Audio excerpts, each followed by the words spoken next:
back the calendar to highlight yesteryear's finest while exploring the vast archives in cinema history.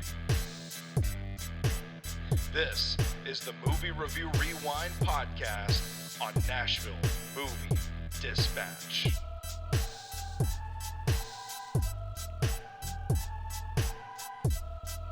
Welcome back for another episode of the Movie Review Rewind podcast right here on Nashville Movie Dispatch. I will be your host for the show, the EIC at Sobros Network, Big Natural Stoney Keeley. You can follow me on Twitter at Stoney Keeley, collectively at Sobros Network, everywhere. And of course, all of our work is at Nashville Movie Dispatch on nashvillemoviedispatch.substack.com. Joined as usual by the resident film critic of Nashville Movie Dispatch, board member of the Music City Film Critics Association, member of the Southeastern Film Critics Association, Mr. Brandon Vick. How are you doing today, Brandon? Not too bad. TGIF. TGIF. Well, yeah, it will be. It is Friday. Yeah, yep. It is Friday. Don't. Which I do want to say quickly. If you are listening to this episode on Friday, July 18th. Thank you very much for your support of Nashville Movie Dispatch, because that means you are a paid subscriber of Nashville Movie Dispatch, and we appreciate your support. If you're listening to this in November of 2025, it means it's on the RSS feeds, and we still appreciate your support, but just know if you were a paid subscriber of Nashville Movie Dispatch, you could have heard this show 3 months ago. 3 months ago. Wait, no, that's not right. 4 months ago. Yeah. I forgot how to math. So we're here to talk about Heat from 1995, if I'm not mistaken. Oh, yeah. We just went to the Belcourt. Yeah. For a special screening of it, Action Distraction. They're running all July. Yeah. They've action got some movies good ones of the past. Brandon is here to talk about it with me, and we had to bring our buddy Brett back as well. The three of us had a nice little afternoon watching Heat at the Belcourt, and then taking in a few dogs, double dogs. That's not true. I don't think any of us got hot dogs. Not me. I would have if I didn't get one at the Belcourt. Anyway, Brett, how are you doing today? I'm good. Can you guys hear me okay? Yeah. Yeah. Well, I'm wearing my mask from the bank robbery scenes from the movie. Right. So, well, when I walked in and I saw that Stoney was John Voight's character, Right. and that Brandon was dressed like Waingro, I knew I had to do something. We all dressed up for the movie. I forgot to Yeah. say that. Thankfully, Yeah. I had my mask in my car. Thank God. And it's not just any ordinary ski mask. Don't if you haven't seen the movie, don't think it's some Jason Voorhees bull crap. And we got to say, Brett's the one who told us about this. He got the tickets for us. So this is one that we had talked about doing. Brandon and I had talked about doing for quite some time. Yes. As a movie that had kind of slipped through the cracks throughout the years, and we didn't put it on our schedule. Like normally, we're recording these shows like months in advance and saving them so that we can keep a routine schedule going. And we left August open up until the last second because we kept hoping, since it was the 30th anniversary of this film's release, that maybe the Belcourt would have a screening and we'd get to go see this in theaters. Because if you're not familiar with it, this is a movie that should absolutely be seen in theaters. And then 100%. Just when we made the call to pivot and say, you know what, if we're not careful, we're going to get caught with our pants down for an August episode. So why don't we talk about Ferris Bueller's Day Off for August? Then Brett hits us up and says, you know what? The Belcourt's going to be showing Heat, and I'm going to get y'all's tickets. Well, I think Brett, we've been talking about, we were hoping, I think we've been talking about almost since the beginning of the year, and maybe late last year, because this year marks its 30th anniversary. And we were like, well, this might be the best time to do it. Maybe they'll do something about 30 years. And actually, they might still later, but it's a part of this action thing that they're doing that has, well, you're a member of the Belcourt, and so you're seeing like 5 different ones, right? And you've already seen what Goldfinger was one of them. Goldfinger, with casual sexual harasser James Bond. Correct. Oh boy. Correct. That's what I've heard. That's a different conversation. Yep, that's what I've heard. Sounds like it. Yes, planning to see Terminator 2. Oh yeah, that'll be a good one to see in theaters. Yes. Speed, which I've never seen. I have seen T2. Never seen Speed. Oh, that's a good one too. And then I'm debating on the last one. There's several good options. Collateral, Training Day, Mad Max, Fury Road. I think I'm going to go see RRR, which you need to see Stoney that. is high on, Yeah. and you guys have both said is good. I mean, listen, the fact that you've never seen Speed is a must. But how you could not see RRR, not seeing RR in what? Who? RR? RRR. It is hard to say. If you I don't know. I don't see replacing that with Collateral, Training Day ones. And I have seen those. And you've seen those in theaters. So I've seen Collateral in the theater. I've never seen Training Day in the Day. theater. But Denzel dies. I'm assuming both of you guys saw RRR through Netflix because that's how it was initially released. Mm-hmm. No, I didn't know. I saw it in the theater? I did. They did a press screening, didn't they? Oh. No, they re-released it at some point in the year, and I can't remember if it was Regal or honestly if I did see it.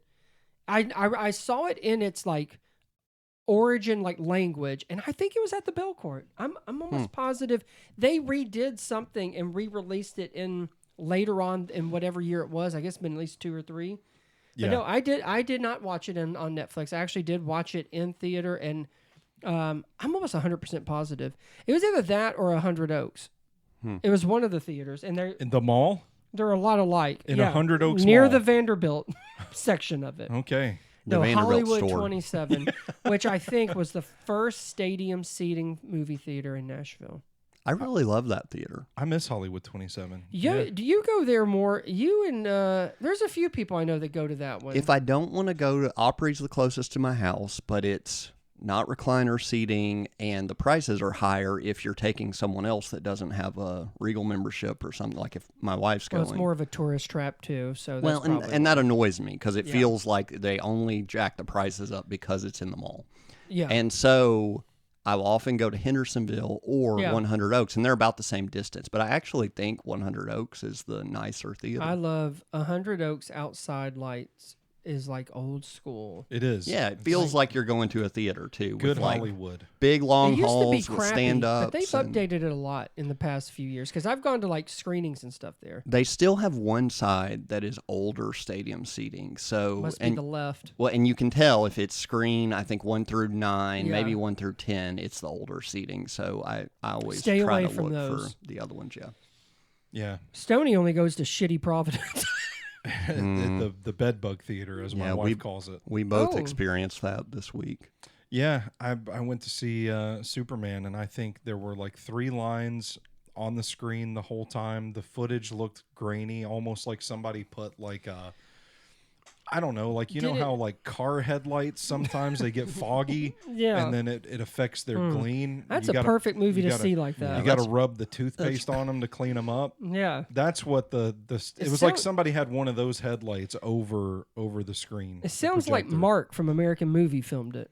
Yeah, maybe. I think that is how James Gunn intended it. Is Yeah. it? Yeah. I think that's what he said. I listened to Armchair Expert, and I think he said, car headlights. There were a couple of times that I was like, I bet this scene looks really cool. I bet down the hall it looks real good. Yeah. Well, yes. It's right down the road. let's not bury the lead here. Heat was the main event on the action distraction thing. And Yes, absolutely. This sounds silly, but it's true. I saw this movie for the first time last year. I instantly loved it. Right. Like, you saw it at home. I thought, I watched it at home, Yeah. and I thought, I cannot believe, one, how good this is, that I've never seen it. Yeah. That I honestly, it was 95, so I was 9, 10 years old. I don't even remember hearing much about it when it first came out. Yeah. And like as a theatrical release But or anything. would you have heard anything Well, about maybe it 9 or not. 10 years old? Yeah, maybe not. But I feel like there are other movies that came out around that time that I am surprised. It felt like one of those films that, like, by the time we get to high school, looking back, it felt like it would have had some sort of word of mouth. right. By high reputation. school, yeah. Yes. That's so true. But when I saw that it was listed, we've talked about it enough, like this hypothetical idea of going to see it. Yeah. This is silly, but I genuinely had a moment of like, and let me just say this. I told you guys this. I was on my way to vacation, and it was the most exciting thing that happened to me that day. I think you said it was ruining everyone else's Well, time. I think I was getting on my wife's nerves because I was talking about like when I was going to go see these other movies because I was so excited about the action distraction thing in general. But I genuinely had a moment with Heat. Like, I can't believe it's actually happening. We actually get to do it. Yep.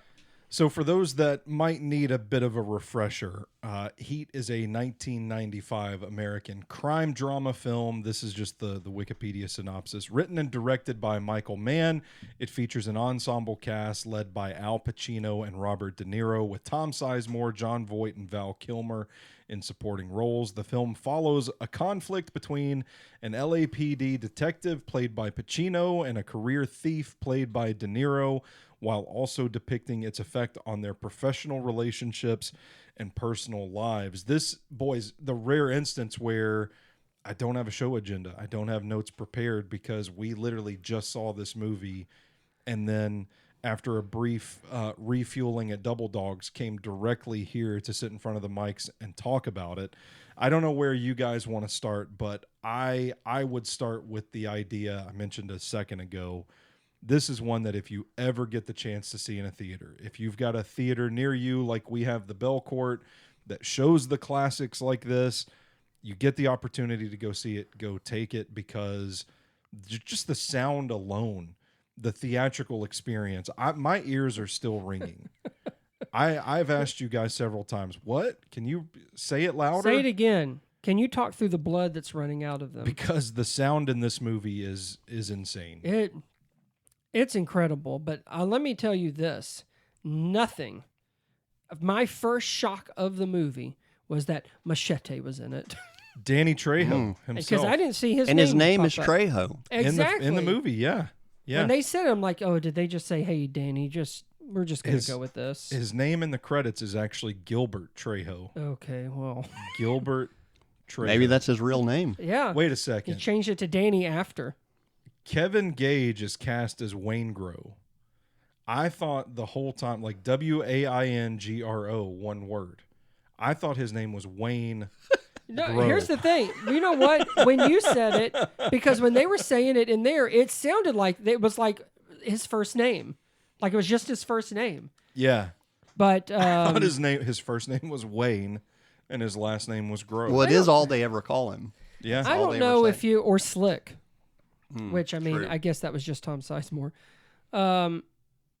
When I watch movies like this, like any of them that are like older, and I think like, I always see like, oh yeah, Ashley Judd was popular back then. Yeah. Oh yeah. Yeah. Amy Brennan, I remember she was on that show later. Dennis Haysbert, who's basically Allstate's voice, and that's the only thing I know him from. That was Yeah. kind of jarring Yeah. in this Yes. movie. I was when wondering where shows he up. came in at, because they kept showing a little bit of him. And I'm like, how does he get involved? And then, oh man, there was someone else. Bubba Gump.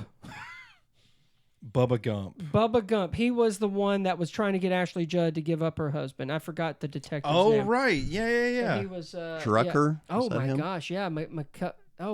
I saw his name pop up. I didn't realize that was Bubba Gump. I was just thinking like, okay, this is 95, so it's right from Forrest Gump, and so I did think it was weird he started talking to her about shrimp a lot in that one scene. Yeah, but she was like, well, he was like, your daughter's going to be in foster care, and she's going to be on a shrimp boat. She has all kinds of shrimp. And that was enough. makes a lot more sense Yeah. now. You guys were talking about the sound. I had always heard that the famous gunfight in the middle of the movie, like that was the reason you needed to see it in a theater. And it did not disappoint. It was kind of It's very intense. It's kind of the very end of jarring. a fireworks show when the Yeah. sound just all starts to blend together as just one loud bang. Yeah. Like Yeah. that started to happen at some point. I thought it was effective sound design, because like the longer it goes, the more you kind of feel like you've been through it too as a movie goer. Yeah. It's like you said, it kind of starts to drone on. and it almost kind of feels like a bit of a war zone kind of vibe. Yeah. Like it really enhanced the experience of being there in that moment. It felt incredibly immersive. Like Yeah. anytime the action was really happening, you are just taken aback by it. But that very famous bank fighting sequence is amazing to watch. Like the moment they get in that car and everybody's in, it's non-stop. What I didn't realize was that was the middle of the movie. Mm-hmm. And then, but it makes sense because there's basically all this kind of the fallout from it. Mhm. And it does, it slows down, but not in a boring way. It is more of like, okay, now where's the consequences of it? And okay, how can we get out? And it's still a kind of a race against the clock, sort of, because, De Niro's trying to get out of town with his lady friend. I mentioned this to you guys, but the story I've heard is that a sound editor or someone toned down the sound in that and made it more kind of theatrical friendly and Tolerable. Yeah, Yeah. that's right. And I mean, it's I think deafening. just assume that they really didn't want it just the way that I've heard it described is kind of, just blasting off the walls of the city buildings and that kind of thing. And Michael Mann saw a cut or something and basically said, "What did you do? Put it back." And I don't know if that's true, but I hope it is. I do too. I imagine him listening to that and being like, "What? That's not loud enough. Yeah. It can't be loud enough." Let me tell Or is you- Michael Mann deaf? From the opening scene when they hit that truck Yes, and it that's scary. knocks it over, that I knew then, I'm like, oh, it's gonna be like that. But let me ask you this, because that's so, it's so loud and intense. Yeah. Sometimes when they're just talking, I can barely hear them. Yeah. And I'm like, I don't know if they just picked up on some of it, because some sounds more clear than others, or is it because I got my eardrums blasted and anything? I think that's what it is. Anything that's sounds what it is, like they're yeah. whispering. Yeah. Except for Pacino when he says "great ass." I heard that loud and clear. Everyone did hear that. Yes. Stoney, you mentioned that scene, and that really is the first a shock we're to the getting into system. this thing now. Yeah. You guys had not seen the movie recently or at all. Did that up to that point, was it kind of like, where are we going with this and like what's it doing? And then With the sound? well, just general- like the movie's, it's not slow, but it's kind of building for 20 minutes or so before you get into that Yeah. scene. What it does, it splits and gives you kind of a piece of both of the main characters. It shows Yeah. Pacino in bed with his wife. It Yeah. shows De Niro. I don't remember what he's doing at the very beginning. Well, he's kind of going through all the motions to kind of get ready for Well, that. it was the heist, the ambulance. That's right. is He's when you first see him. preparing. Val Kilmer's getting the explosives. All yeah, of those things. Yeah. Yeah. The film's reputation preceded it for me, so like I kind of knew this was going to be. It's a long movie. It's almost 3 hours, if not over 3 hours. I don't recall off the top of my head, but I kind of remember thinking they're really going to flesh this thing out, and I was patient with it, and there's nothing like watching Al Pacino make love to a woman, so I Exactly. was not complaining about Especially that at all. first thing. Yeah. First thing, That's yeah. his intro. Yeah, that's how we see him. I kind of knew it was,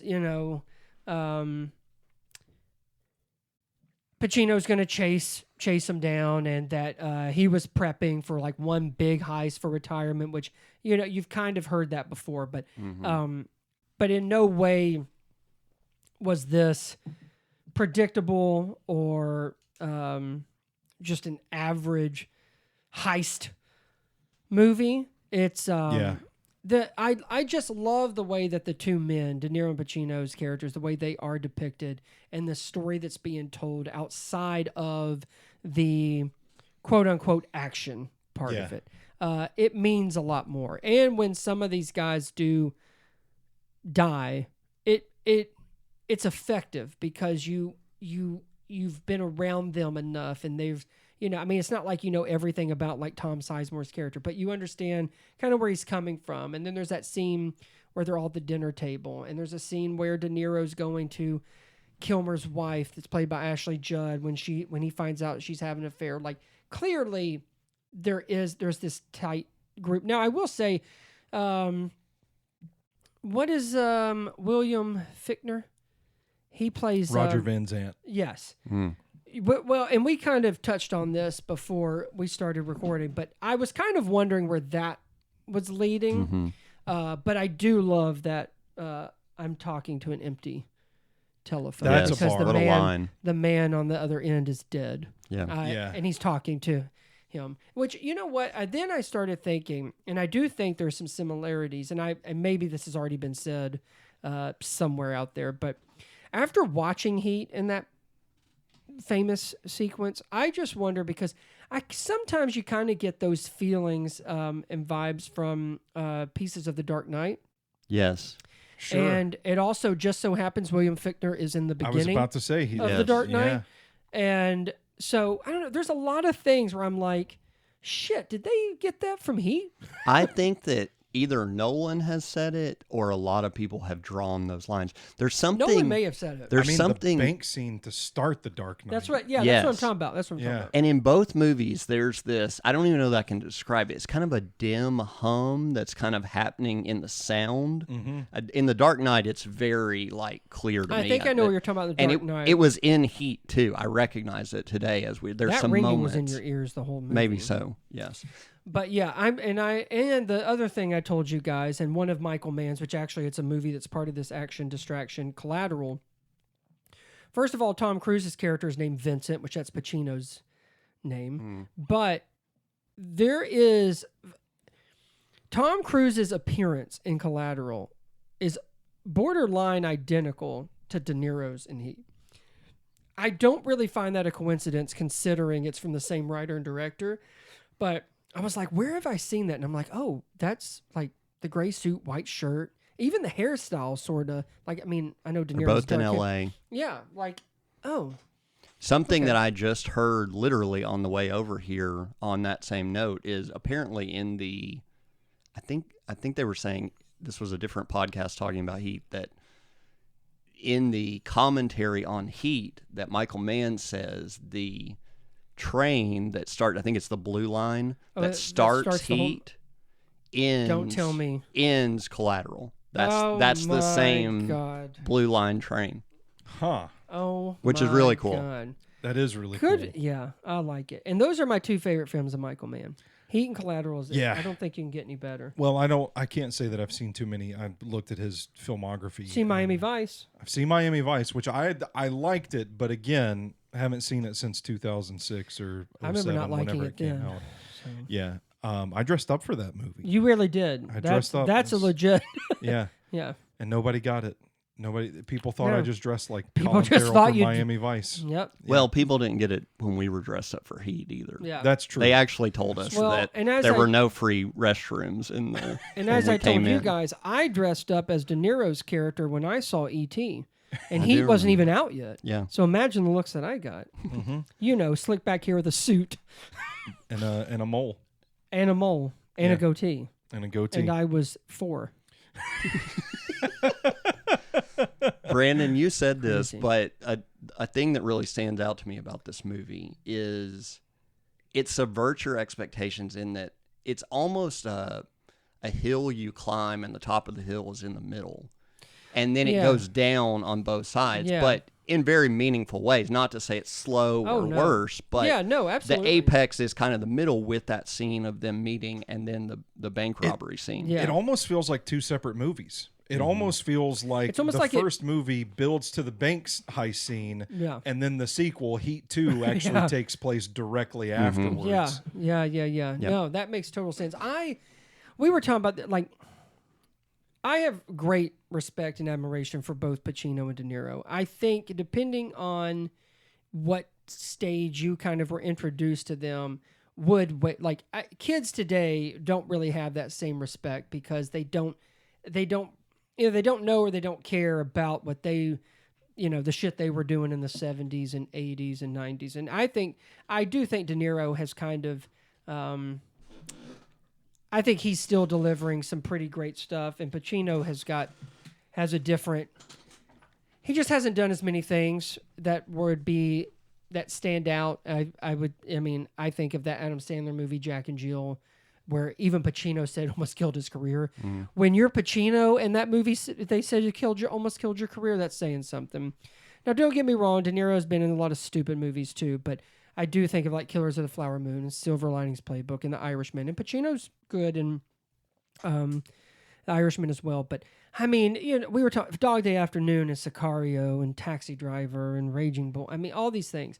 So for me, when these two guys sit across from each other, that's some weight. Because not only are you talking about two guys that were kind of on this journey together, and before I get ripped a new one, in Godfather Part 2, they were in it together. So I love that diner scene, and that's one of the things I knew about the movie if I never even saw it. But that scene made my heart race as much as the bank heist scene and the final scene at the airport as well. It does, and I think it's because it's that calm before the storm. Yeah. As in, they finally have met, and the way that it happens, where he pulls him over, and it's so nonchalant, and he's like, "Yeah, sure," but when they sit down, and then you realize they are one and the same.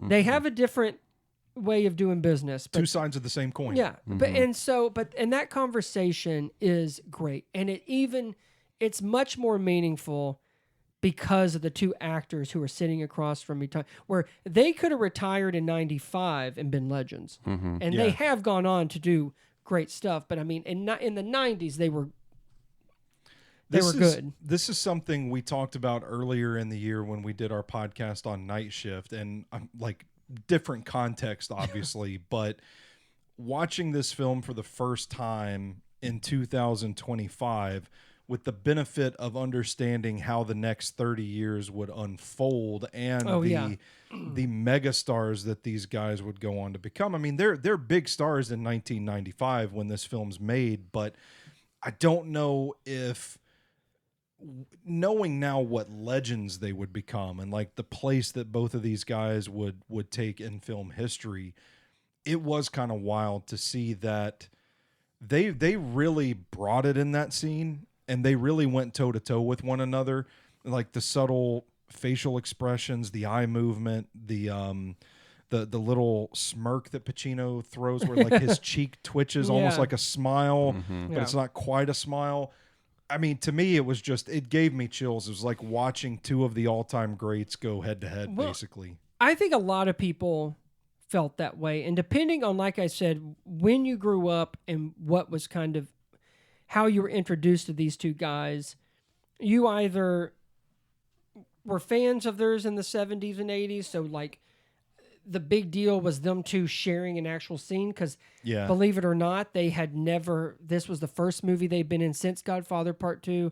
This is the first time that they shared a scene together, and a lot of people, it's like are you a Pacino or a De Niro fan? Like, and to watch them come together like that. Now, if that was one of your first introductions, then I feel like, you don't like the history those two brought with it.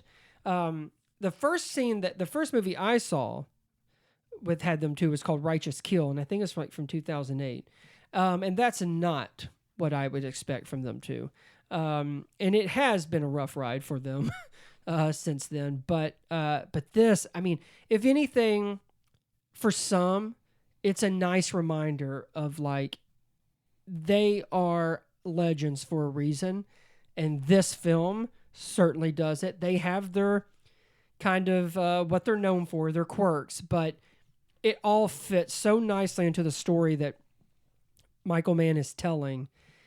But there's a real substance there. Like, it's not just a bad guy and a relentless detective. Like, that's not what this is. There's some of it there, but that's not all of it. And anyway, I respect the hell out of it. Brett, what did you think about the dynamic that having Pacino and De Niro in this sort of both sides of the same coin kind of characters? Yeah, I mean, that is the glue for the movie. We were talking about earlier that it is a long movie. Like 3 hours is a long time, no matter how good the movie is. But because they're both so good in it, every scene has one of them. Yeah. And so, or if it doesn't, it's for the shortest amount of time. And so, And you might be getting some Val Kilmer as a yeah, reprieve. who's also Exactly. great in Yeah. this. That's And right. so it's there's always a scene stealer, so to speak, in every shot of the movie. Yeah. And then when they're together, I mean, talking about that dining room scene, it's making me think about, I recently watched for the first time The Godfather Part 3, which people have a lot of feelings about, but one of the things that's just panned widely is Sofia Coppola as his daughter, as Al Pacino's daughter in the movie. And the two of them together is entertaining for a different reason, because Sure. it's like one of the greatest actors and then someone who's just fighting for her life. It Yeah. feels like. And this is the opposite of that. This Oh, no. is, These are two men that what- know what they're. it's what you said, toe to toe, Yeah. throwing haymakers, and both Yeah. of them taking it. Oh, and no. These it's are great. like, yeah, they. Which, I mean, I know sounds ridiculous when I say it, but yes. I mean, in 95, these guys, they know what they're doing. They know. But it's great. I mean, it's kind of the same thing like when, I mean, to me, when there's DiCaprio and De Niro together with Martin Scorsese for Kills of Time, there's just some things that you want to see. It's almost like when people used to play like, what if Sting took on The Undertaker? But sometimes, but Yeah. every now and then Yeah. you get the two biggest guys of their day, and it's in a great film, and they got one of the best scenes you could imagine. The end is also a nice little thing that they have together, and again, it means those two guys on screen together means a lot. Unfortunately, depending on when you see it, whether it's in Righteous Kill or hopefully maybe in this one, it is that. But again, I don't want to shit too much on Righteous Kill because it is not that great. But Pacino and De Niro do come back for Irishman, so it's nice. And what I was trying to think who Pacino played, but it was Hoffa. That's who it was. That's right. Yeah. The dining room scene, it's the first place if you haven't, the pieces are there to connect it, but it's crystal clear in that moment for the audience and maybe for the characters for the first time. They are the only ones that understand each other fully. Yeah. And then that carries through the rest of the movie. Yes. And that, Which it's placed perfectly before the bank robbery, which obviously is intentional. But I agree. And I just love, and what would you say? I don't know, 4-minute scene, 5-minute scene, maybe? yeah, not But super a long. lot is done in those 5 minutes. And honestly, like what Stoney was talking about with all like the sometimes just going on a look. I mean, there's nobody with this long monologue of anything. And I feel like, because you have those two. They can get a lot across without saying a whole lot. It was crazy what they were able to say with just the tension that hung in the air, the facial expressions, all that stuff. Like what they're talking about is one thing, and what their body language and their eyes are saying is like, I felt like there's a bit of mutual respect here between these two. Oh yeah. Which was kind of a crazy thing given the point of contention they have over, killing people, basically being a criminal and all when that. he talks about like, they basically tell each other that won't hesitate Gonna do what to I gotta take you do. down. Yeah. I did think it was kind of funny because I did not realize that this was taken and then put in another De Niro movie. But when he said, "I have nipples, Vincent, can you milk me?" That was wild. That a wild that thing. blew me away. Yeah, it did. It felt out of place, but I thought the scene had some interesting foreshadowing as well. Obviously, they talk about a moment where if it comes down man to man, 1-on-1, I'm not going to hesitate. You know which side I'm going to be on. It's almost like they're establishing terms, and then that's ultimately what the film comes down to is mano a mano outside that airport. And I liked the line.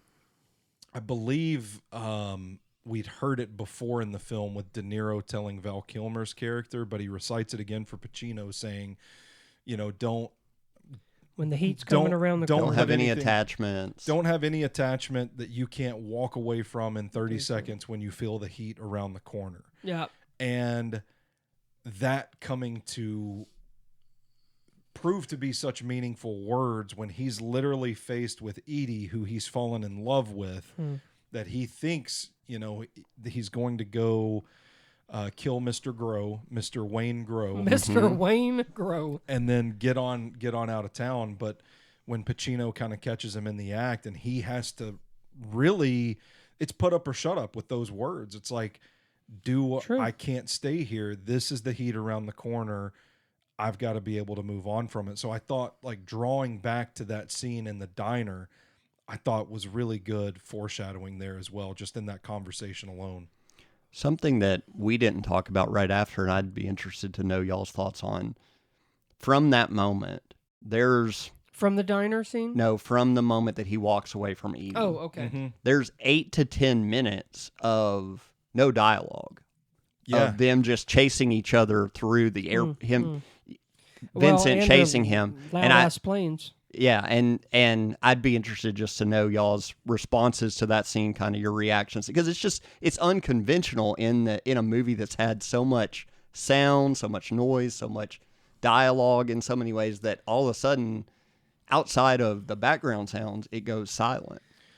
I liked it because I think it made that part of the film feel lonely and isolated, which I think is representative of the last men standing. The last two characters are both, you know, they talk about it in that diner scene of, like, you know, Al Pacino's like, my life's a disaster zone.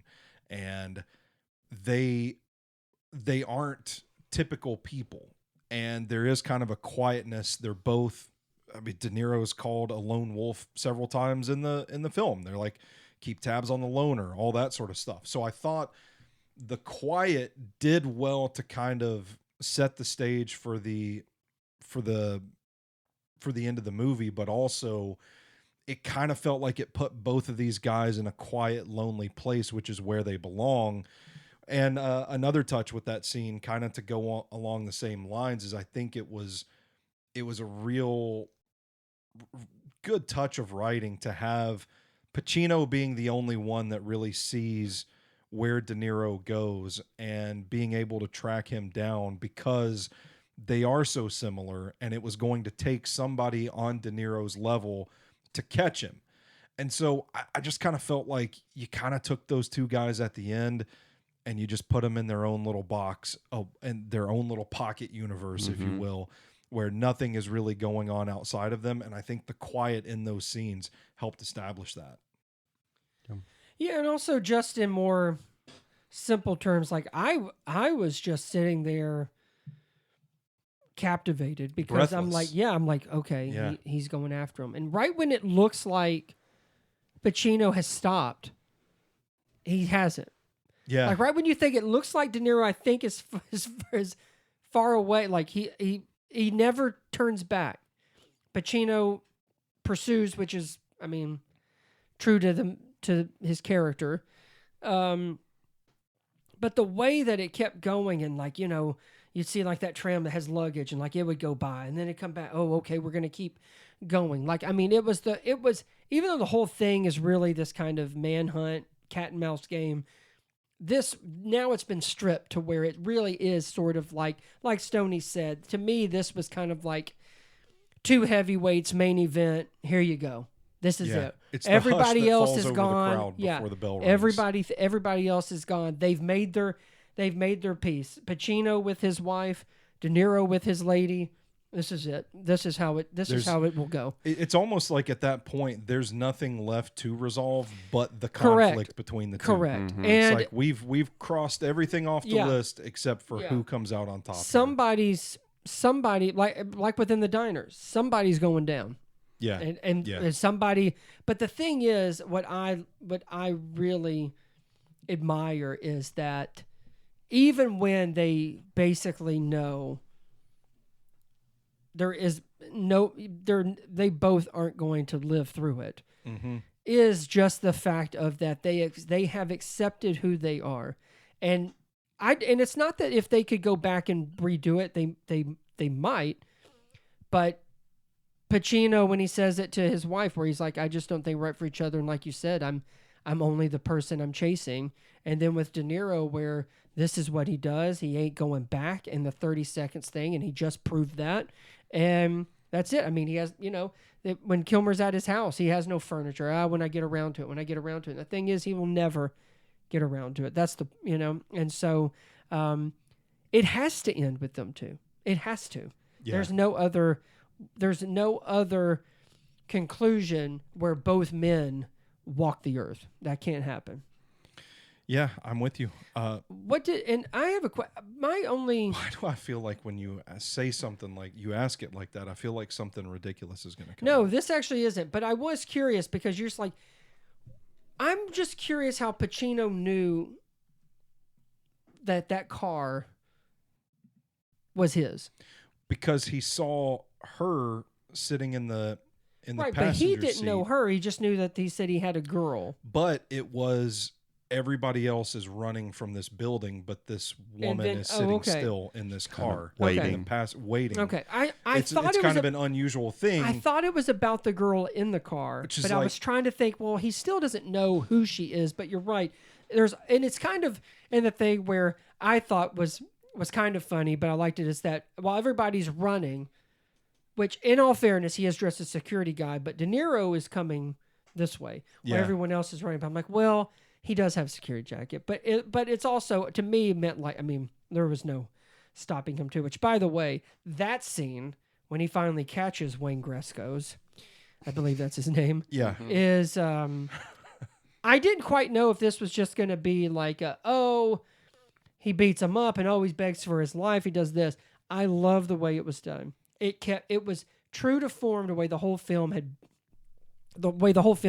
is done and told, and that whole look at me, and that's all he wanted, and then he let it Just rip. Just put one right But in I loved it. And then that final shot of that guy, that is like, I would love to know when De Niro read this and thought, this is, I could do this. I mean, that is a cool character. And honestly, and I should say, you really should not be rooting for him because he kills quite a few people. And that whole bank robbery thing, I don't know how many people just got killed in the street. Yeah, I mean, there's no regard for human life. Who Pacino pushes to the ground because he doesn't give a shit. Yeah.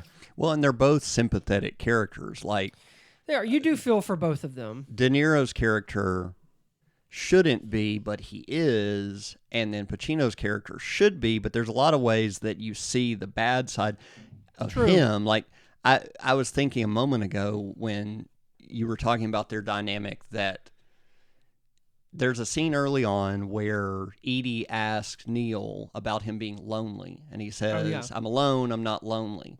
But he is lonely because you have these moments where he looks around the table at everybody else and he gets up and he goes and calls her. Yeah. And like that's the thing that he's missing, even though he's promised himself he won't go to that. And then to me, that's what is so, at the same time, Vincent is with a family, but he's lonely too because he doesn't fit there. He's his job. He can't share who he really is and all of that. Well, and I think that's also a part where again, that diner scene, I keep going back to it because that's two men basically confessing to each other who they are and that they are one and the same. Like I said, two sides of a coin.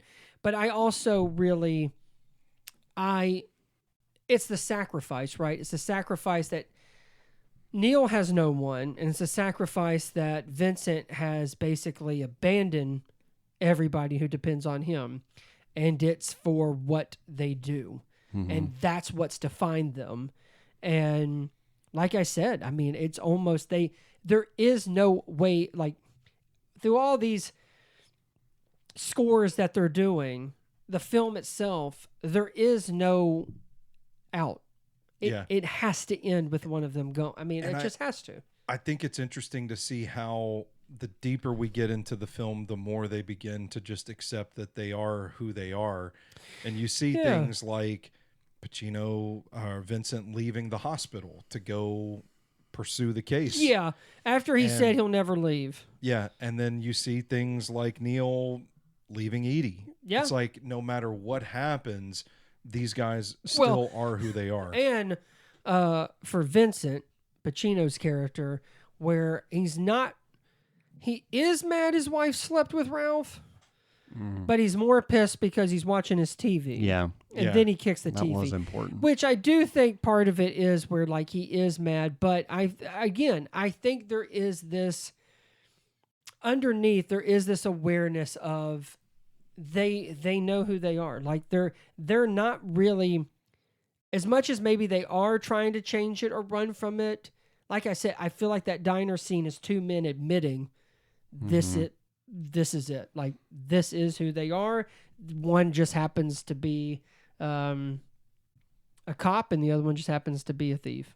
And, one of the things that really sets this movie over the top for me is that idea of them kind of being in isolation. Yeah. And yet they're connected, but they're opposed to one another. Yeah. The end of the movie, I mean, in a very unexpected way, is a very sweet moment of like, as one of them's dying, the other one's there. Like this person who can relate to them the most is with them in that moment. Vincent milks Neil. I did catch that. I mean, Neil's dead. There's an Easter egg for the upcoming Meet the Fockers film. Yeah. No, I agree. I didn't quite know what they're like. I thought he was like going to shake his hand, like, kiss. Well done, sir. Well done. Yeah. But that shot is a powerful one, and it's just great storytelling. But also, and I mean, the performances are phenomenal. But I will say, a lot of work is put into Vincent and Neil because you have to believe in them, or nothing else works. From all the way up until you get to diner bank robbery to everything that happens after. If you're not invested in that, on top of just like the action sequences, like we said, sound design, everything that really pops, you kind of boil it down and it's like, but I mean, listen, hitch your ride to back then, especially to a Pacino and De Niro. I mean, you're probably all right. Talking about the foreshadowing a little bit, we were talking about this just a minute before we started recording. Do you guys think it meant something that Val Kilmer's character, Chris, had a different color hockey mask than everybody else at the beginning of the film? Because he ends up being the only one that, I think so. To our knowledge, makes it out alive. Yeah, well, I think there has to be something to it. Yeah. What we were talking about is, why wouldn't his just be white too? Because he's very much a part of the gang. Mm-hmm. And if that was some kind of status thing, then De Niro technically should wear it. Mm-hmm. So I just kind of feel like Michael Mann was kind of in the middle, kind of hinting, and then, like you said, foreshadowing on, see that guy in the black mask? He's the only one who's going to ride out of here with something. Yeah. Now, in all fairness, is it Chris? Is that Kilmer's character? Mm-hmm. Yeah. He loses, but he's alive. Mm-hmm. Yeah, and I think there's an interesting bit of, I don't know if you would call it symbolism, foreshadowing, whatever, where they're having the conversation, Neil and Chris, and Neil tells him the line about not getting too attached and don't have something that you can't walk away from in 30 seconds when the heat's around the corner. Yeah. And Chris looks at him and says, my day, like the sun rises and sets with her, or something like that. Yeah. And then if you think about it, it's Chris saying, essentially, I can't be like you. I'm not like you. But because of that, and because he has Ashley Judd's character, that's really what gets him out alive and untouched at the end. It is. And as much as even like with her, like having the affair and stuff, she basically lets him know that don't come up here. Don't come up here. Yeah. And that's what did, like, she could have easily done it, and that would have been it. So yeah, but to your point, that is absolutely true. That one difference is why Neil ended up the way that it went down, and that, it's like you said, as far as we know, he's the only one. Now again, I mean, happy ending. I mean, I don't think so. Not if he can't go back to the person he literally said his day revolves around and their kid. But But still breathing. It's still a getaway, and to me, Yeah. it kind of frames that conversation the two characters had earlier a little differently, and I think it makes for a larger, more powerful metaphor of like you can't be the lonely guy that is just obsessed with his Right. work or Right. scores or what have you. Like it does kind of take having somebody on the other end to help pull you up sometimes. And I just thought that was a really nice touch of writing, a really Yep. added to the story. I thought it was nice that Neil and what's the Amy Brenneman? Edie. I think it's nice that you just meet at a bookstore, you know? Yeah. Like the good old days. Like the good A old rom-com. Exactly. A Yeah. rom-com where a man says, "Why do you care what I do?" when she starts Exactly. asking him questions. Well, it was a bit weird. That's basically You've Got Mail. When Neil met Edie. when Neil met Edie. Hey, I do want to bring up, you said Val Kilmer lost. He did get a cool haircut. He did. Yeah, he did kind of look like the Val Kilmer I And remember. Maybe made some new friends who were playing basketball. Perhaps, yeah. That's true. They did Yeah. help him out. That is true. You know what? It's not the character I thought he would play. I don't know. I thought he's great in it. I thought he, I guess, in a way, played a bigger part than he did. Like, for some reason, I thought he was a part of what, like, not so much on the team, but, like, was kind of an in-between where De Niro had to deal with him and Pacino and, like, but, you know, that wasn't really the case, even though he did get quite a bit more time because of his wife and kid. And I think what Stoney was talking about, he's kind of the opposite of De Niro, where that's not really the life he wants to live. But then, De Niro probably sees that as a weakness, even though that, like said, probably saved his life. But it does make me miss Val Kilmer. I mean, obviously, There was a part of me that crossed my Now, mind watching this. in all fairness, Val Kilmer's career did. I mean, it's not like, you know, he died too young where we didn't know what his career was. But you know, before we went to see Heat, Tombstone was playing, Mm-hmm. and it's just like, Love man, him in this that. guy was really kind of in it. And I mean, listen, I loved him with Downey in Kiss Kiss Bang Bang. Mm-hmm. I thought he was funny in MacGruber. Which, speaking of MacGruber, I had no idea.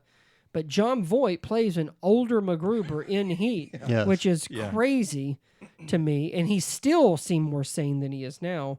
But I think that was the biggest surprise of them all, is I could have sworn John Voight's character had to be like turning on De Niro and the crew. Talking to the feds the whole Yeah, time. or like something. Yeah. But he was loyal. I mean, his appearance, they could have made it like he's Waingro's dad, Yeah. and nobody knew. Yeah, absolutely. You know, Val Kilmer, he really thrives in that like number 2 on the squad He role. does. Yeah. Like, Scotty Pippen. He steals the scene. speaking kind of thing. Tombstone, like Doc Holliday, like he is He great is. in Yeah. that role, and same Top kind of Gun. deal with this Top Gun. Top Gun. Yep. Well, that's all I got for this show. I've emptied the clip in my notebook. I have one more thing. What do you have? This is a great movie. I love it. Brandon, anything else that you want to add about Heat before we get on out of here today? No, sorry. I thought John Voight and De Niro were in another movie together, which I still have not seen, which is another, what I hear is a great one. The Deer Hunter has Yeah. him, Meryl Streep, Christopher Walken. Yeah. I'd love to see that. There's a lot I have to catch up on, but I am happy. Actually, I am overjoyed that I got to see this in theaters. Mm. Thank you again, Brett, for inviting us, letting us know. I loved it. My favorite Michael Mann film. Collateral is a very, very close second. But 3 hours worth, the story that's told, the acting that's involved, the sound design, the action sequence. It is one of the absolute best of those type of films. And Yeah. again, just glad that Belcourt finally did it on its 30th anniversary. So Yeah. I do have one other real thing to say. I think like that is, to some degree, like I think that's why you go see movies. That's why you get excited about movies. That's why like it is exciting to me, one, to see it in a theater because I've not seen it, but also like for you guys to see it and then for it to live up to the hype. Because there's so many times that That's very true. everybody disagrees, and like this is just something that universally seems like people love, and Yeah. for good reason. There's so much care into the way that this story is told, and it could have gone in so many directions. And I mean, not just like the runtime, but the way it's done, when these scenes happen and the momentum it has, or the, like I said, when everything kind of gets blown out and then you're left with, okay, picking it up and okay, where do we go? And oh shit, that's also, like you said, it's almost like a sequel to the first part. Yeah. Just incredibly done. It's very I think someone had already said it, but it is. It's when I think of masterful, that's Heat. Yeah, well said. That's going to do it for us. Another episode of the Movie Review Rewind podcast. Again, if you're listening to this in July, we hope you're having a great July. If you're not, Happy Friday. If you're not, happy Thanksgiving. That's hope right. you guys enjoy the holiday. This has been the Movie Review Rewind podcast. As a reminder, all of our work is up at NashvilleMovieDispatch.substack.com. For Brandon, for Brett, I'm Stoney, and until next time, you stay classy, moviegoers.